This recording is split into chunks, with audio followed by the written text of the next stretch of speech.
예, 안녕하세요. 채권법 다시 들어가겠습니다. 채권 총칙했죠. 다수 당사자 채권 관계했고 채권에 소멸했습니다. 자, 오늘은 매우 중요한 사항입니다. 채권의 각칙에 각종의 계약에 대해서 다루죠. 계약. 자, 계약은 우리 민법이 여러 가지 수십 개는 아니군요. 뭐한 20개 정도 이상 되나요? 뭐 세워보지는 않았어요. 중요하지도 않고 계약에 대해서 다루고 있습니다. 매우 상세하게 다루고 있는데 제가 첫 시간에 말씀을 드렸어요. 민법에서 가장 중요한 표준이 되는 계약, 모든 계약에 유추 적용이 되는 계약, 매매가 있고 임대차가 있습니다.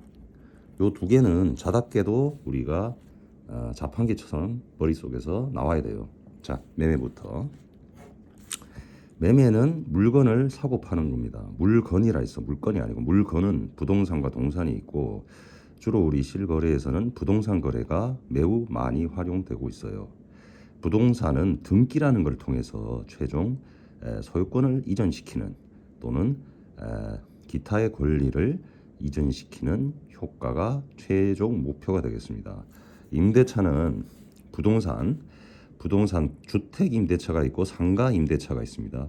로직은 똑같아요. 그러나 우리 실생활에서 표준이 되는 것은 주택 임대차입니다. 주택 임대차 보호법이 최근에 개정이 됐죠. 한 2년 됐어요.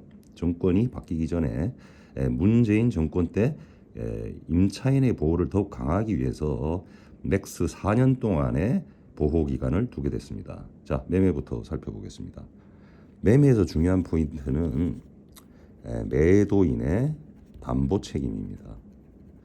그 다음에 우리 채무 불이행과 연결이 되는 부분이죠. 매도인의 담보 책임. 그리고 매매에서 중요한 것은 매도인의 채무 불이행의 효과, 총칙이 각칙에 그대로 적용이 되게 되어 있습니다. 그리고 매매에서 채무 불이행 효과에서 중요한 게 뭐라고 했죠? 손해배상.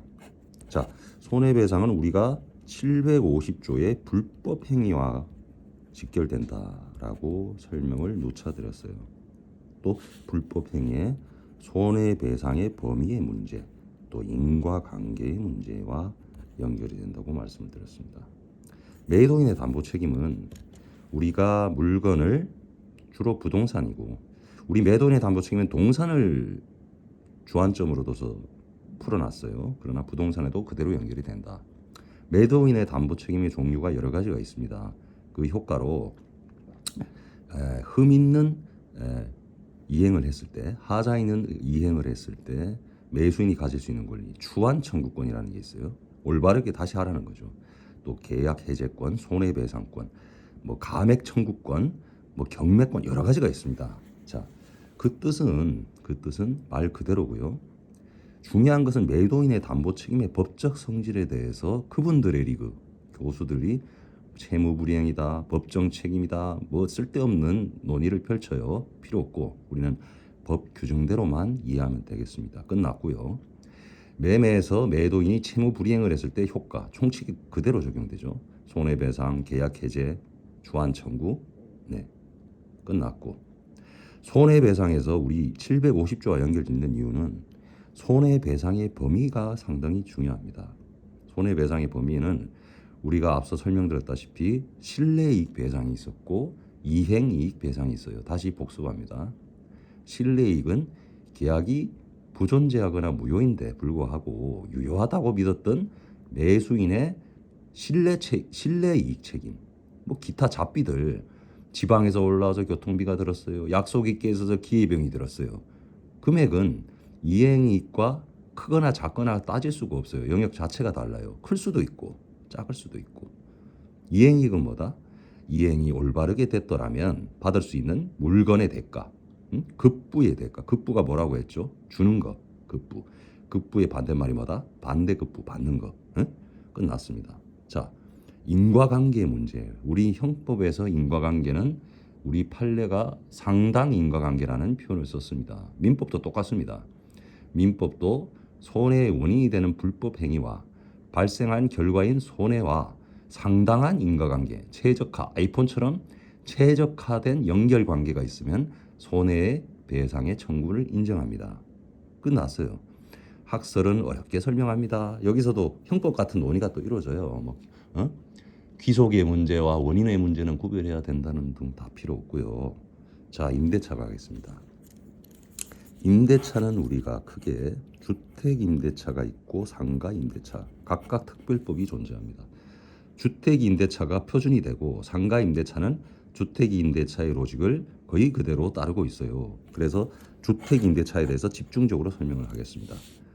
주택 임대차는 우리가 대항 요건이라는 것이 매우 중요합니다.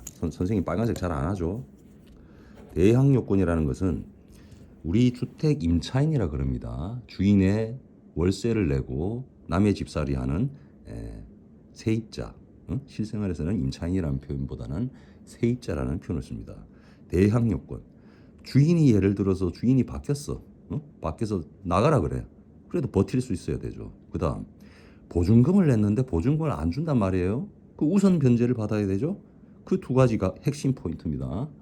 나가라 했는데 버틸 수 있는 힘, 보증금을 떼먹으려는 걸 받을 수 있는 힘. 이 그 두 가지의 힘을 주는 대항 요건은 첫째, 주민등록 이전을 신고해야 됩니다. 이거 매우 쉬워요. 주민센터 가면 되죠.